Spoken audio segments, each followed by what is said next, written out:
वालेकुम। आज की ये क्विक सी वीडियो है उन तमाम स्टूडेंट्स के लिए जो लोग बैंगर आ रहे हैं और जिन जिन जो भी वीज़ा का वेट कर रहे हैं, और उसके अलावा उनकी रजिस्ट्रेशन और यूनिवर्सिटी जो है वो स्टूडेंट्स को कह रही है कि रजिस्ट्रेशन कर लें।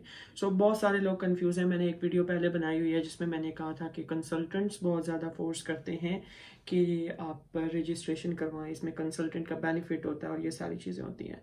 तो अब सीन ये है कि मैंने जब यूनिवर्सिटी से सारी चीज़ें कंफर्म की हैं, हर चीज़ की है, तो पहले ये होता था कि कुछ प्रॉब्लम्स होते थे, लोगों को फ़ी वगैरह रिफ़ंड नहीं होती थी और बहुत सारे केसेस में। लेकिन अब जो है काफ़ी सारी चीज़ें चेंज हो गई हुई हैं, जिसमें अगर आप रजिस्ट्रेशन कर भी लेते हैं तो स्टिल अगर आप यूके नहीं आए और आपका वीज़ा का कोई इशू होता है तो आपको फ़ीस जो है वो रिफ़ंड हो जाती है। बहुत सारे लोग कंफ्यूज हैं कि मतलब रजिस्ट्रेशन करवानी चाहिए या नहीं करवानी चाहिए। रजिस्ट्रेशन करवा लें, इसका कोई हाँ, कुछ सूरतें होती हैं। फॉर एग्जांपल, अगर आपके वीज़ा में अगर आपने डॉक्यूमेंट्स रॉन्ग लगाए हुए हैं और फेक डॉक्यूमेंट्स, कुछ लोग फेक स्टेटमेंट्स, गलत चीज़ें सबमिट करवाते हैं, अगर उस चीज़ में, जैसे फ्रॉड में हम क्या लेते हैं, तो उस चीज़ में अगर कोई चीज़ आती है, यूकेवीआई की तरफ से वीज़ाज रिजेक्ट होते हैं, इसमें प्रॉब्लम होती है आपको यूनिवर्सिटी की तरफ से, लेकिन फ़ीस वापस फिर भी हो जाती है। बिल्कुल बिल्कुल ये चीज़ नहीं होती कि फ़ीस वापस होती ही नहीं है। थोड़ा सा टाइम लगता है, चीज़ें डिले होती हैं, बट फीस जो है समहाउ आपको वापस मिल जाती है। अब ये तो थी रजिस्ट्रेशन की, ये आप लोग रजिस्ट्रेशन करवा सकते हैं। दूसरी चीज़ ये है कि अब बेंगलुरु यूनिवर्सिटी ने इस दफ़ा क्या किया था कि स्टूडेंट्स ने 25% फ़ी पे की थी, जो 3000 समथिंग थी हर स्टूडेंट की, और बेंगलुरु यूनिवर्सिटी ने उनको कैश लेटर्स इशू कर दिए थे। अब फॉर एनरोलमेंट, जिसको हम रजिस्ट्रेशन कहते हैं, रजिस्ट्रेशन एनरोलमेंट के लिए 50% फ़ीस की रिक्वायरमेंट है। और मजीद, फॉर एग्जांपल, आपने 25% पे कर दी हुई है, 25% जो है अमाउंट वो आपने और पे करनी है। वो पे करने के बाद आप लोग एलिजिबल हैं अपनी एनरोलमेंट कंप्लीट करने के। वहाँ पर दो सेक्शन है रजिस्ट्रेशन में। एक सेक्शन है जहाँ पे आपने वीज़ा डिटेल्स देनी है, और एक सेक्शन है जहाँ आपने फ़ीस डिटेल्स देनी है। फॉर एग्जांपल, अगर आपने 25% फ़ीस अभी नहीं दी, आप rest of the registration part complete कर सकते हैं। अगर दे दें तो ज़्यादा बेस्ट चीज़ है, क्योंकि जब यहाँ आएंगे तो फिर अगर पाकिस्तान से वो सबमिट करवानी है, अगर तो साथ लेके आ जाते हैं कैश की सूरत में, तो देन दैट्स फाइन। लेकिन अगर पाकिस्तान से दोबारा बैंक ट्रांसफ़र करवानी है और वो प्रोसेस करवाना है, तो इसमें आप लेट हो जाएंगी, आपकी क्लासेस मिस होंगी, ऐसी सारी चीज़ें हो जाएंगी। तो इंस्टेड ऑफ के वो बाद में भी देनी, तो अगर उसको पहले दे दें तो वो ठीक है। लाइक आपने बाद में भी तो देनी है ना, तो ये चीज़ आप कर सकते हैं। अदरवाइज आप उसको स्किप करके रेस्ट ऑफ द अपने रजिस्ट्रेशन का सेक्शन जो है वो कंप्लीट कर सकते हैं।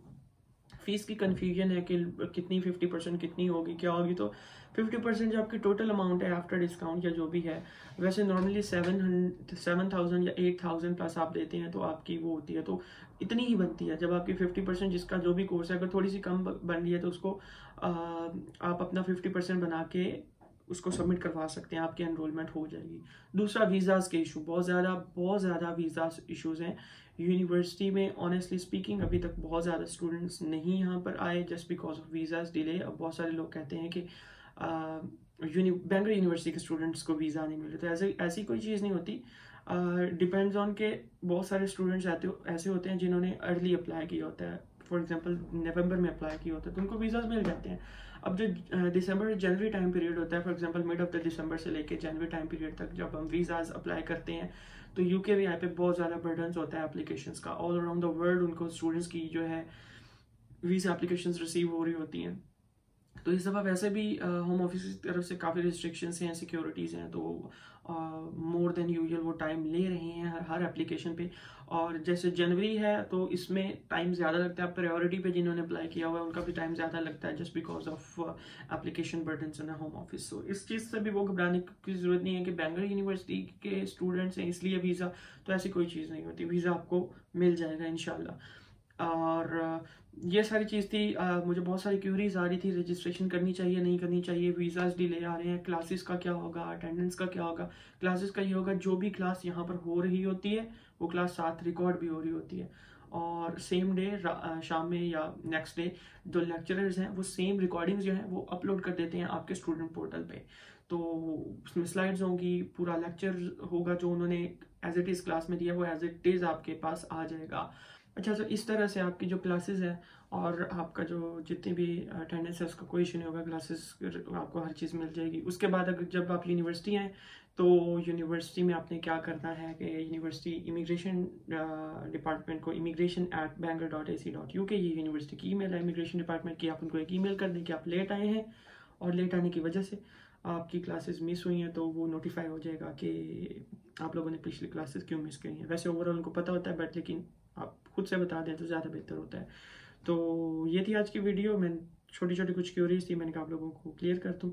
अगर आपका कोई क्वेश्चन है तो मुझे इंस्टा पे मैं मेंशन कर रहा हूँ मेरी वीडियो में इंस्टा, मुझे वहाँ पर पूछ सकते हैं। मज़ीद जिन्होंने चैनल को सब्सक्राइब नहीं किया तो सब्सक्राइब कर लीजिए। टिल द नेक्स्ट वीडियो, अल्लाह हाफिज़।